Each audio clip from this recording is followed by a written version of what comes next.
Halo, apa kabar? Assalamualaikum warahmatullahi wabarakatuh. Salam sejahtera bagi kita semua. Salam dan bahagia. Pada kesempatan kali ini, saya akan menampilkan aksi nyata modul 1.4 tentang budaya positif bersama saya Friska Matital, calon guru penggerak angkatan 9 yang berasal dari SMA swasta ketika 13 1 Ambon.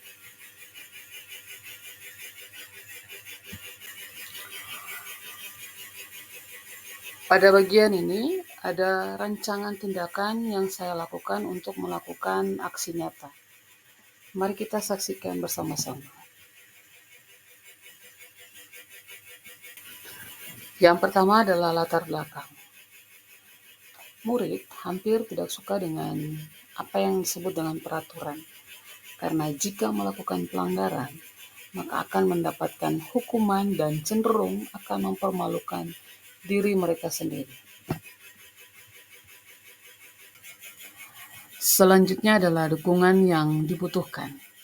Pertama, dukungan dari kepala sekolah, rekan guru, serta murid agar tindakan yang telah direncanakan dapat terlaksana dengan baik. Dan yang kedua tentunya sarana dan prasarana yang ada di sekolah.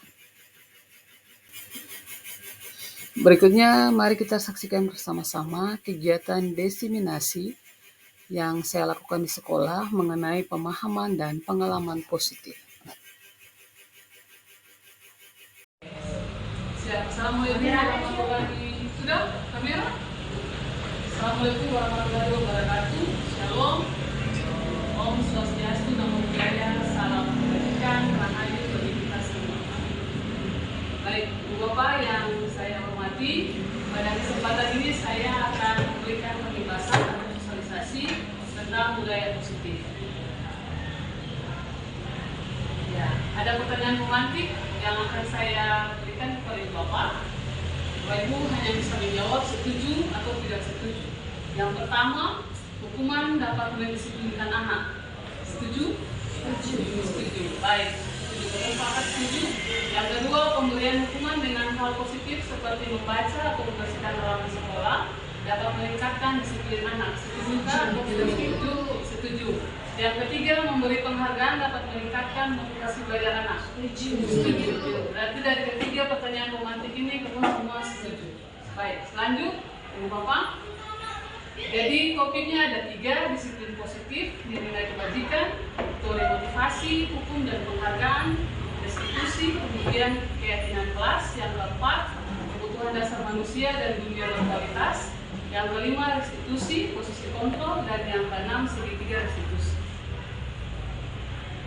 Yang pertama, disiplin positif dan nilai-nilai kebajikan di Islam.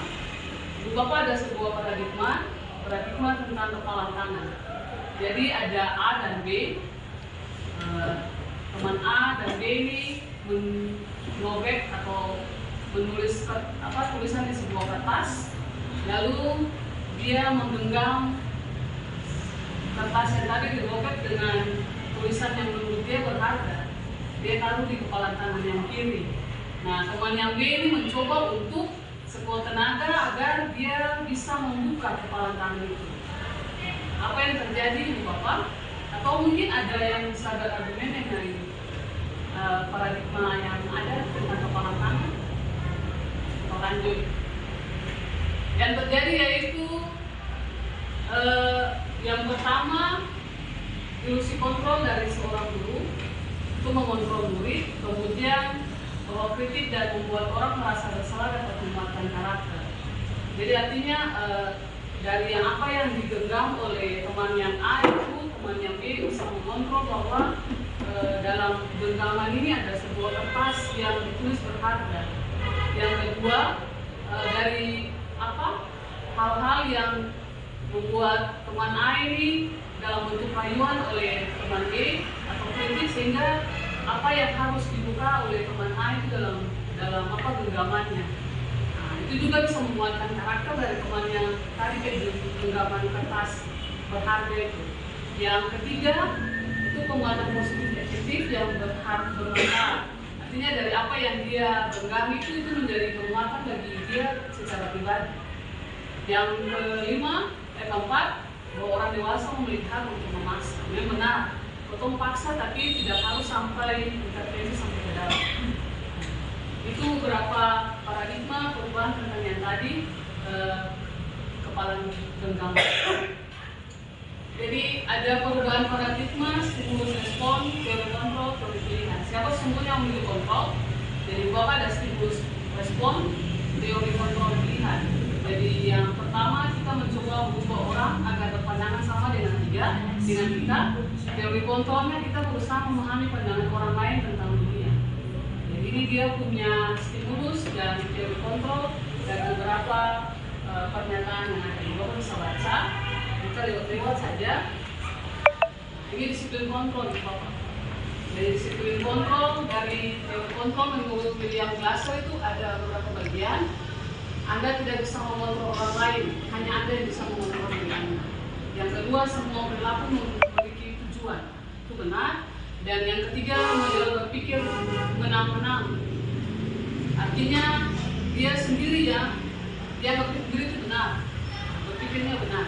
Kemudian kolaborasi dan konsensus menciptakan pilihan-pilihan baru. Artinya dari potong kerjasama itu menciptakan hal baru, pilihan baru dalam sebuah disiplin positif. Yang berikut realitas kebutuhan. Kita berbeda, kita berusaha memahami pandangan orang lain tentang dunia. Setiap orang memiliki gambaran berbeda. Itu jelas Bapak Ibu. Dan dari 4 teori kontrol ini, maka muncullah makna disiplin. Disiplin belajar kontrol diri dengan menggali potensi kita agar mencapai tujuan mulia, yaitu sesuatu yang menjadi seorang yang kita inginkan berdasarkan nilai-nilai yang kita hargai. Jadi disiplin adalah untuk kontrol diri untuk mencapai sesuatu tujuan yang ingin kita capai berdasarkan nilai-nilai yang kita hargai. Selanjutnya, semua perilaku memiliki tujuan. Artinya bahwa itu ada dalam motivasi baik motivasi intrinsik maupun motivasi ekstrinsik. Jadi kalau motivasi intrinsik berarti untuk menghindari hukuman. Kadang-kadang apa yang Bapak lakukan itu atau siswa lakukan itu selalu mereka ingin menghindar dari hukuman atau konsekuensi ketika mereka melakukan disiplin atau melenceng dari disiplin. Itu selalu ada pada penghindaran hukuman. Berarti itu motivasi ekstrinsik, bisa dari teman kah, atau dari kerabat kah, atau dari guru yang lain. Kemudian untuk mendapatkan imbalan, nah ini biasanya. Untuk mendapatkan imbalan, biasanya kalau untuk hal-hal yang disiplin positif itu misalnya mendapatkan imbalan seperti motivasi intrinsik dari luar, berarti kalau bikin ini, bikin tugas ini selesai, berarti ada hadiah yang diberikan. Nah, itu mendapatkan imbalan. Bahwa sebenarnya hal itu mungkin salah. Berarti anak hanya tergantung pada penghargaan atau imbalan yang Bapak kasih. Berarti anak punya motivasi diri itu sengaja. Yang berikutnya motivasi intrinsik, menghargai diri sendiri, nilai kebajikan. Bapak nilai kebajikan seperti jujur, bertanggung jawab, setia, loyal, disiplin.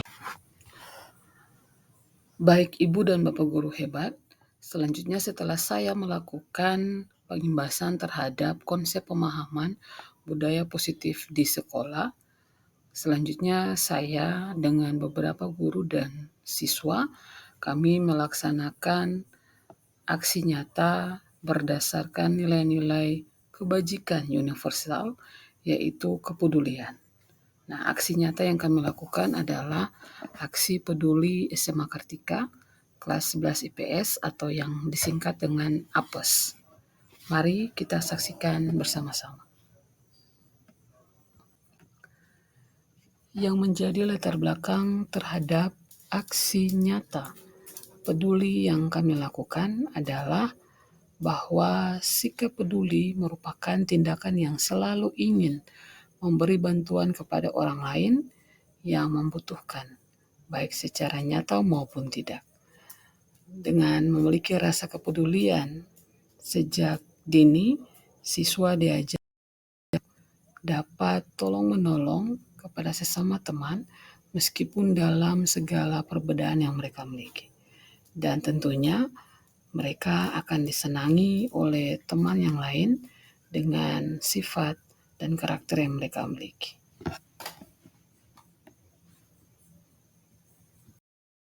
sana itu jangan bikin malu-malu. Nanti sampai sana dong bilang kata ini ada sama kita dengan apa saja. Dengar, dengar betul. Paham? Kalau sampai sana lo, abis itu kalau dulu lo kita jangan kiri kanan nih. Ini sih.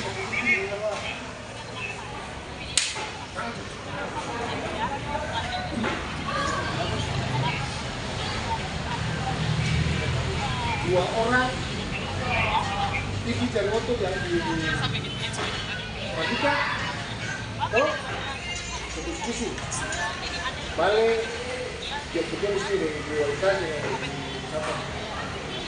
Kamu mau tunggu di sini sampai besok pagi. Ada motor gampang ke sini sini. Belum mana-mana dari masing-masing. Dua mulai.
Demikianlah pemaparan aksi nyata saya pada modul 1.4 tentang budaya positif.